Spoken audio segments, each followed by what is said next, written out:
ہمارے ہاں اکثر گھر اس لیے تباہ ہو جاتے ہیں کہ شادی کے بعد لڑکے کا رجحان یا بیوی کی طرف اتنا ہوتا ہے کہ ماں کو بالکل ہی بھول جاتا ہے، بنیادی فرائض ہی چھوڑ دیتا ہے، یا ماں کی طرف اتنا ہوتا ہے کہ بیوی کے بنیادی حقوق ہی پورے نہیں کرتا، اور ماں کی فیڈنگ سے بیوی کے خلاف ہو جاتا ہے اور اس پر ظلم کرتا ہے، زیادتی کرتا ہے۔ یہ ماؤں کو بھی چاہیے کہ جب شادی کی ہے تو وہ بیویوں کا حق ہے ان کو ادا کرنے دیں، پیسہ دینا، خدمت کرنا، ان کے ساتھ بیٹھنا اٹھنا۔ اور بیویوں کو بھی چاہیے کہ یہ لڑکے آپ کو ماں نے اپنی جوانی قربان کر کے پال کے اتنے بڑے کر کے دیے ہیں، تو اس کے حق بھی اس کو ادا کرنے دیں۔ اللہ من الشیطان الرجیم، بسم اللہ الرحمن الرحیم۔ آج کل بہت دیکھا گیا ہے کہ لوگ والدین کی نافرمانی، ماؤں کی نافرمانی، والد کی نافرمانی کرتے ہیں اور اس پر جری ہیں۔ اس حوالے سے میں نے آپ کی خدمت میں ایک واقعہ پیش کرنا ہے جو عہد رسالت کا ہے۔ حضور علیہ الصلوۃ والسلام کے مبارک دور میں علقمہ نامی ایک صحابی تھے جو نہایت نیک تھے، صالح تھے، عبادت گزار تھے۔ ان کی اپنی بیوی کی یہ گواہی ہے کہ وہ بہت صدقہ کرنے والے، روزہ رکھنے والے تھے۔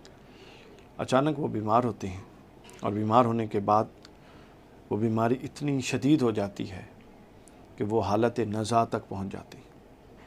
امکان ہے کہ اب وہ اس دنیا سے رخصت ہو جائیں گے۔ ان کی بیوی ان کی یہ حالت دیکھ کر حضور نبی اکرم صلی اللہ علیہ وآلہ وسلم کو بلاتی ہے، پیغام بھجواتی ہے۔ حضور علیہ الصلوۃ والسلام کا آپ دیکھیے اخلاق حسنہ، نہ جانے اس وقت کس مصروفیت میں تھے، کس انگیجمنٹ میں تھے، لیکن جیسے ہی پیغام ملا ایک عام فرد کا پہنچ گئے ان کی طرف۔ حضرت صہیب، حضرت بلال رضی اللہ عنہما، ان دونوں کو لے کر حضرت علقمہ کی جب حضور نے یہ حالت دیکھی تو حضور علیہ الصلوۃ والسلام کو اندازہ ہو گیا کہ اب یہ دنیا سے رخصت ہونے والا۔ تو حضور علیہ السلام نے تلقین کی کہ علقمہ پڑھو لا الہ الا اللہ محمد رسول اللہ۔ حضرت علقمہ بڑی کوشش کرتے تھے لیکن یہ کلمہ زبان پر جاری نہیں ہوتا تھا۔ نمازی تھے، روزہ دار تھے، صدقہ کرنے والے تھے۔ احادیث میں، روایات میں ان تین چیزوں کی تصریح ہے اور ان تین چیزوں پر گواہی ہے، ان کی اپنی بیوی کی، گھر والوں کی گواہی ہے، لیکن زبان پر کلمہ نہیں آ رہا۔ پریشانی ہو گئی۔ حضور علیہ الصلوۃ والسلام نے پوچھا بتاؤ کہ اس کے ماں باپ زندہ ہیں؟ پوچھا، عرض کی گئی جی ہاں۔ پوچھا والد تو نہیں؟ اس کی والدہ زندہ ہیں، بوڑھی ہیں۔ حضور نے فرمایا ان کو بلواؤ۔ پتہ چلا وہ نہیں آ سکتی، بہت ضعیفہ ہے۔ حضور نے قاصد بھیجا اور ان سے کہا کہ اگر آپ آ سکتی ہیں تو آ جائیں، نہیں تو میں خود آ جاتا ہوں۔ جب ان کو اس بات کا پیغام ملا کہ رسول اللہ کا قاصد آیا ہے تو انہوں نے کہا کہ یہ کیسے ہو سکتا ہے کہ رسول اللہ آئے؟ وہ خود چلی گئی حضور کی بارگاہ میں۔ سہارے سے چلتی ہوئی جب وہ حضور کی خدمت میں وہ بوڑھی عورت آئی، سلام کے بعد حضور نے پوچھا علقمہ کی ماں مجھے سچ سچ بتانا۔ اب یہ نبوی بصیرت دیکھی، ایک شخص پر کلمہ طیبہ جاری نہیں ہو رہا اس کی زبان پر، وہ صحابی ہے، نمازی ہے، روزہ دار ہے، صدقہ دینے والا ہے، اور رسول اللہ کی بصیرت دیکھیے کہ کسی اور چیز کا سوال نہیں کیا، براہ راست پوچھا کہ اس کی ماں یا باپ میں سے کوئی ہے تو بلاؤ۔ ماں آ گئی تو کہا کہ علقمہ کی ماں سچ بولنا، اگر سچ نہیں بولو گی تو مجھے اللہ وحی کے ذریعے سچ بتا دے گا۔ کیا تمہاری اس سے کوئی ناراضگی ہے؟ تم اس سے ناراض ہو؟ ان کی ماں نے عرض کیا کہ یا رسول اللہ میں اس سے ناراض ہوں، اور اس کی وجہ اس نے بڑی خطرناک بتائی جس میں آج ہر گھر ڈوبا ہوا ہے۔ علقمہ کی ماں نے بتایا کہ یا رسول اللہ یہ مجھ پر اپنی بیوی کو ترجیح دیتا تھا اور میری خدمت نہیں کرتا تھا، نافرمانی کرتا تھا۔ اب نافرمانی کی ساری صورتیں آپ دیکھ لیجئے، تفصیل میں جانے کی ضرورت نہیں ہے۔ بیوی پر ترجیح دینا یہ ایک ایسا حصہ ہے جس پر بات کرنے کی ضرورت ہے۔ ضروری نہیں ہے کہ ترجیح دینے سے ہی ماں کا دل دکھاؤ، تو ترجیح دینے کے بھی 100 طریقے ہوتے ہیں، چونکہ بیوی کا اپنا مقام ہے، اس مقام پر اس کو ترجیح میں رکھنا ہے، اور ماں کا اپنا مقام ہے، اس مقام پر اس کو ترجیح میں رکھنا ہے۔ تو دونوں کو فیل ہی نہیں ہونے دینا کہ کوئی ان میں سے انڈر ایسٹیمیٹ کیا جا رہا ہے۔ اصل چیز یہ ہے دونوں کو ٹیکل کر کے رکھنا ہے، دونوں کو مینج کر کے رکھنا ہے۔ اصل سمجھداری، کامیابی یہی ہوتی ہے۔ ہمارے ہاں اکثر گھر اس لیے تباہ ہو جاتے ہیں کہ شادی کے بعد لڑکے کا رجحان یا بیوی کی طرف اتنا ہوتا ہے کہ ماں کو بالکل ہی بھول جاتا ہے، بنیادی فرائض ہی چھوڑ دیتا ہے، یا ماں کی طرف اتنا ہوتا ہے کہ بیوی کے بنیادی حقوق ہی پورے نہیں کرتا، اور ماں کی فیڈنگ سے بیوی کے خلاف ہو جاتا ہے اور اس پر ظلم کرتا ہے، زیادتی کرتا ہے۔ یہ ماؤں کو بھی چاہیے کہ جب شادی کی ہے تو وہ بیویوں کا حق ہے ان کو ادا کرنے دیں، پیسہ دینا، خدمت کرنا، ان کے ساتھ بیٹھنا اٹھنا۔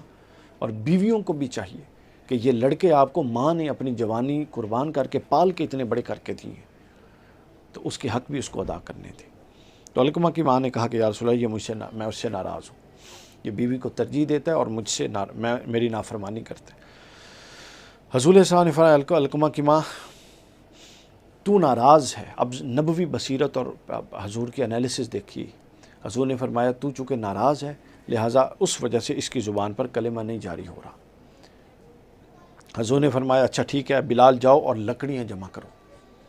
بہت ساری لکڑیاں جمع ہو گئی۔ علقمہ کی ماں نے پوچھا یا رسول اللہ آپ اس لکڑیوں کو کیا کریں گے؟ حضور نے فرمایا میں ان لکڑیوں میں تیرے بیٹے علقمہ کو پھینکوں گا، جلاؤں گا ان کو اور اس کو آگ میں ڈالوں گا۔ رسول اللہ نے فرمایا علقمہ کی ماں اللہ کا عذاب اس سے بھی سخت ہے، میں تو صرف لکڑیوں کے آگ میں ڈالوں گا، اللہ کا عذاب اس سے بھی سخت ہے، اور میرا یہ لکڑیوں میں ڈالنا تو فوراً ختم ہو جائے گا، اللہ کا عذاب باقی رہنے والا ہے۔ یعنی اس طریقے سے تنبیہ سے سمجھایا۔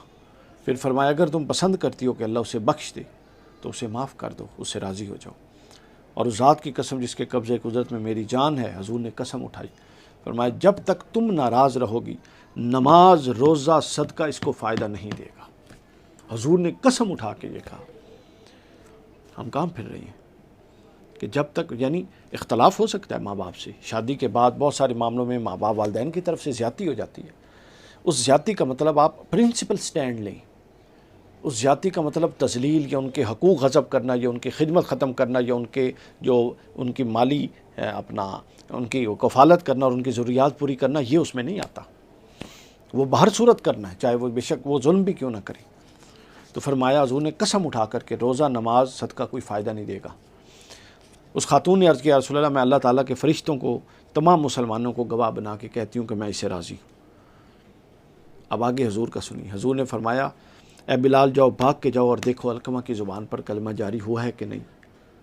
اس کے بعد ایک بڑی زبردست بات حضور نے بڑی عجیب بات فرمائی۔ حضور نے فرمایا ممکن ہے یہ میرے حیا میں یہ کہہ رہی ہو اور دل سے معاف نہ کیا ہو، بلال دیکھو اگر تو کلمہ جاری ہو گیا تو پھر اس نے دل سے معاف کر دیا، اور اگر ابھی بھی نہیں ہو رہا تو یہ جملے ہیں اس نے دل سے معاف نہیں کیا، یہ میری ہی حیاداری میں یہ بات کر رہی ہے۔ حضرت بلال فرماتے ہیں کہ جب میں وہاں پہنچا تو میں دیکھتا ہوں کہ کمرے میں کلمے کی آواز ہے اور علقمہ کی زبان پر حضرت علقمہ کی زبان پر کلمہ جاری ہے، اور جیسے ہی کلمہ جاری ہوا اس کے بعد اسی دن ان کا انتقال ہو گیا۔ حضور علیہ الصلوۃ والسلام خود تشریف لائے، غسل دینے میں آپ تشریف فرما رہے ایک طرف، پھر کفن پہنانے کا حکم دیا، پھر نماز جنازہ پڑھی اور دفن کے وقت تک آپ موجود رہے۔ اس کے بعد حضور علیہ السلام نے اس کے قبر کے کنارے کھڑے ہو کر کہا کہ علقمہ ایک نوجوان تھا جو ماں باپ کا ماں کا نافرمان تھا، اور اس کی زبان پر کلمہ جاری نہیں ہوتا تھا جب تک کہ ماں اس کو معاف نہ کر دے، لہٰذا اس کی اس پوری زندگی میں اہل ایمان کے لیے عبرت ہے۔ تو وہ ہمارے وہ نوجوان جو چھوٹی چھوٹی بات پہ ماں باپ سے ناراض ہوتے ہیں، ناراض ہونا تو کوئی بری بات نہیں ہو سکتی ہے، لیکن اس ناراضگی کو یہ شکل دے دیتے ہیں کہ جو گستاخی، توہین اور ماں باپ کے حقوق غصب کرنا اور ان کی مالی ضروریات پوری نہ کرنا یہاں تک لے جاتے ہیں، وہ اللہ کے عذاب کا باعث ہے، اور اس سے ان کی عبادات قبول نہیں ہو سکتی کبھی بھی۔ لہٰذا اپنے ان معاملات کو کلیئر کیجئے تاکہ اللہ تعالیٰ بھی آپ پر فضل فرمائے۔